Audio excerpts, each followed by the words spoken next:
Hello and welcome to Big Dash Knows. Big Dash knows what? New York Giants football.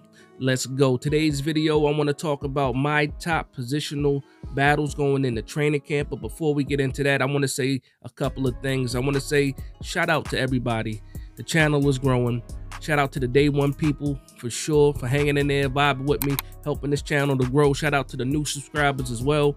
Channel is moving, it's growing, and it's all because of y'all. Now let's get into these battles. So obviously we just got out of the first week of OTAs. The Giants are going to be back on Tuesday right after the holiday, and to continue those OTAs, that'll be OTA 4 and 5, and then we have some in June as well. But after that, shortly around the corner, we have minicamp, mandatory minicamp, which you believe that everybody should be in attendance, of course, because it's mandatory. Hopefully we figure out what's going to go on with the Saquon Barkley deal. The big news that everybody's talking about now is DeAndre Hopkins, and if the Giants are in that race to get DeAndre Hopkins, but I can't talk about that too much because, again, I can only talk about the guys that are signed and on the roster right now, and some of the battles that are going to be going on, and what people are thinking, how I'm thinking about some of these positions. And I'll just start off with the left guard spot. So right now we saw reports that Ben Bredesen was the left guard running with the first team in OTAs, and then the first thing you think about, okay, so we have Ben Bredesen over Azudu. Well, here's the thing with Azudu, he's still injured. He wasn't there, and once he's back and fully healthy, who's going to be the left guard spot then? And that's going to be a good question. That's going to be one of those good battles. When you look at the PFF scores for both Ben Bredesen and Joshua Azudu had an overall score of 46.8 overall. Ben Bredesen 56.7 overall. But when you look at the snaps, breaking it down, again, Azudu got hurt and missed a substantial amount of games last year. So he only had 290 snaps last season, had 3 penalties, gave up 3 sacks. Ben Bredesen had 542 total snaps last year, 3 penalties, and gave up 0 sacks. So when you look at the score, the 46.0 and then also the 56.7, it's not that off, but also you have to think about the amount of snaps, or the deficit in the amount of snaps between the two. And for me, you drafted Joshua Azudu in the 3rd round, and you draft starters in the 3rd round. So I think that the New York Giants are going to give Azudu every chance to win this spot, even though you saw Ben Bredesen again at the left guard spot running with the first team in the first 3 practices of OTAs. But just looking forward, I like a lot of the cut-ups that they have for Joshua Azudu. A lot of people remember on that big 2-point conversion against the Tennessee Titans to open up the season, Joshua Azudu had a nice lead block, to help Saquon Barkley score. Now, Saquon Barkley made an incredible cut, got upfield, and then forced his way for that touchdown. But if you look closely, you'll see that block that Azudu made was pretty important, because if he doesn't make that block, I think it makes it that much harder for Saquon Barkley to get that 2-point conversion. And then when you talk about Ben Bredesen, came along slow last year. That Dallas game was not his best game, and even though he had a terrible game, he did not give up a sack. But the offensive line as a whole, didn't play well. But as the season got along, he ended up being a bright spot. And you saw towards the end of the season, whenever he was playing left guard, when they decided to keep him in at left guard and not play the musical chairs, the run game was a lot better with Ben Bredesen in there. And this is after Joshua Azudu was already hurt and already on IR. So it was just between Gates and Ben Bredesen, that kind of thing that they were doing, and I hated it. I hated the musical chairs at left guard, because to me, it's not fair to Andrew Thomas to have a new guy next to him, in different drives. I don't think that helps with the growth of Andrew Thomas. Not saying that he needed the help, because he is an all-pro tackle, one of the best offensive tackles in the league. But again, you want to have that continuity, and if you have that, he can be even better, in my opinion. So let's not do that again, or hopefully we can have one of these guys solidify that spot so you don't have to do that again. But that's going to be the first main battle, is that left guard spot. Who's going to be the left guard? Now, you can talk about the right guard spot with Gawinski. We paid him the most money out of all the free agents, or we gave him the most years out of all of the free agents last year, and you pretty much have him penciled in at the right guard spot. But can you see a guy like McKeithen, or what's the other guy, Phillips, or not Phillips, but Wyatt Davis or somebody like that, try to push him for that right guard spot? I don't think it happens this year. I think he's pretty much set in that right guard spot.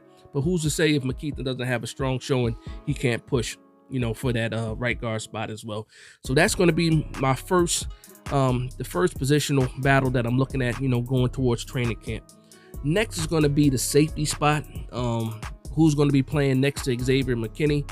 We saw that Bobby McCain was lined up to McKinney in the OTAs, and I'm pretty much, me personally, I have that pretty much set, penciled in as McCain. He has the most experience out of the safeties outside of Xavier McKinney, because when you really think about it, it's Bobby McCain, and then it's Dane Belton, the rookie, which a lot of people have high hopes for, and we expect him to get better. We just haven't seen it consistently last year. Jason Pinnock, and then possibly the rookie that we drafted, Javarius Owens. I think that everybody has a shot to win that spot against, next to Xavier McKinney. But for me, right now, early on, I think McCain is ahead of that. Now, you would love for Dane Belton, the rookie that you drafted last year, to step up and be that guy to play next to McKinney, because, homegrown, that's who you want. Bobby McCain is only a 1-year deal. You got Dane Belton for the next 3 years on his rookie deal. It would be fantastic if he was to win the spot. Now, I will say this, though.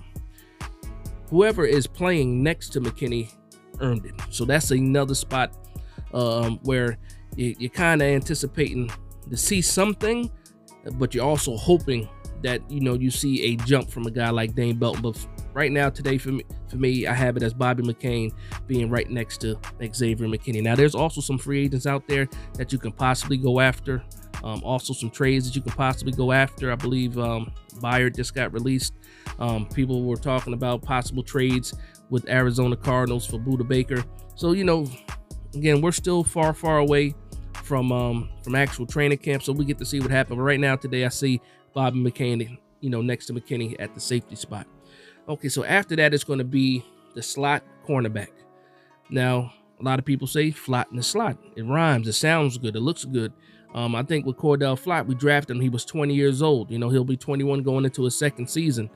He also had missed a couple of games last year due to injury. He had the groin injury that kept him out about 5 games.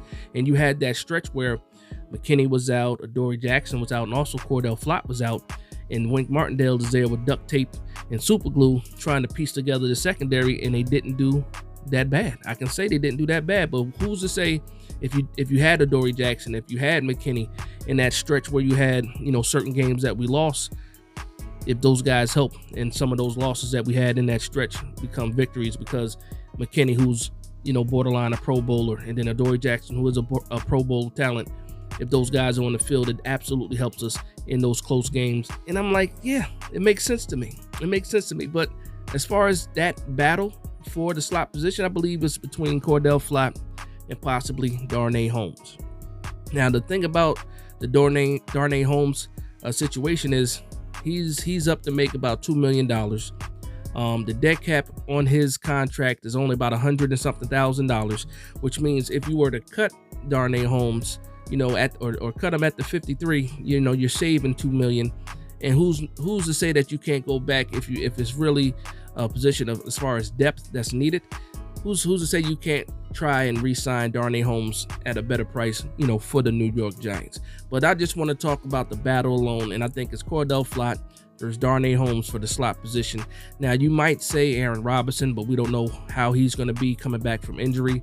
You have Rodarius Williams in there as well, but I think he's a little bit buried on the depth chart. You do have the cornerback from Detroit, but he's more of an outside boundary corner than an inside corner. So right now, to me, it's just between those two. It's just between Flott and it's between Darnay Holmes. So that should be a pretty good battle. But if I'm gonna pick, I just like the potential of Flott more than I like, what Darnay Holmes brings. Now, Darnay Holmes is good. He comes up and run support. He can cover the flat very, very well. He's short. He can do a couple things, but you always see him lose at the point of the reception because, he's a little bit smaller. There was that Minnesota game where Hockenson caught that I believe it was the second touchdown. Darnay Holmes is right there. If he was just a little bit taller or if his arms were a little bit longer, he could knock that pass out, and prevent that touchdown. But you see, again, I don't want to take too much away from Hockenson because he is a pretty good tight end. He made that play. But also when you're on the defensive side and you're in a position to make a play, we need you to be able to make that play. And if just your size alone does not get it done, I'm looking at Cordell Flott, even though he's not as stocky as Darnay Holmes. He's 6'1", long arms, and very young, and is probably going to gain some weight and grow into an NFL body. So that's going to be the third positional battle going into training camp that I'm very, very intrigued about. Finally, what I want to talk about, and the most important part to me, especially as a New York Giants fan, is who's going to be the linebacker next to Bobby Okereke. And we saw that, in OTAs, I believe it was Micah McFadden that was running next to Bobby Okereke. Now, we also believe that it's going to be Jarrad Davis and then also Darrian Beavers. Now, I'm a big fan of Darrian Beavers. I liked him in Cincinnati. I liked him coming out. I don't know how he dropped to the 6th round when I saw like a 4th round grade on him. And, he fell. And I still don't know why he fell. But we saw early on in training camp that, he has the ability to take this spot. And this is when we had, Blake Martinez was coming off injury and Tay Crowder was there. But they were playing Darrian Beavers over Tay Crowder in the preseason. And I'm like, yeah, I can see it. And when you look at Darrian Beavers, 6'4", 250 pounds, not the fastest, but good sideline to sideline still. But he's that type of linebacker. And I saw the interview that Wink Martindale had with Bob Papa. I did a video about that, and he was just saying that he feels that it's between JD, talking about Jarrad Davis, and Darrian Beavers as far as who's going to be the guy next to Bobby Okereke right now. Now, we'll talk about another free agent that's out there that the Giants brought in for a visit, and that's Deion Jones, which would be a fantastic pickup for the New York Giants. If you have Bobby Okereke and Deion Jones, as your starting interior linebackers, we're pushing for one of the best linebacker squads, in the division. I really believe that, especially with Deion. Deion Jones is a solid linebacker. But again, he's not on the team right now, so I don't want to talk too much about it. Only reason why I mentioned him, because we did bring him in for a visit. But Darrian Beavers, to me, ultimately wins that spot next to Bobby Okereke if he can stay healthy and if he is on track, if he is healthy. And if he's healthy both physically and mentally, I think Darrian Beavers earns that job next to Bobby Okereke, and the New York Giants are off to the races when it comes to our defense. And I'm just excited about all of these battles. So that's going to be the last battle, the 4th battle that I want to talk about. And again, that was going to be the interior linebacker spot, with that battle consisting of Beavers, Jarrad Davis, and then also if you want to throw in Micah McFadden as well. It's going to be a long shot for him, though, in my opinion. So that's going to be my top 4, anticipated battles going into training camp. Might be able to add a few more later on, or actually come back and revamp this list. But right now, today, I'm happy with this list of top 4 positional values going into training camp. I do want to thank you guys for vibing with me. Please like, comment, and subscribe. And from one Giants fan to another, this is Big Dad Knows, Big Blue Nation. Let's go.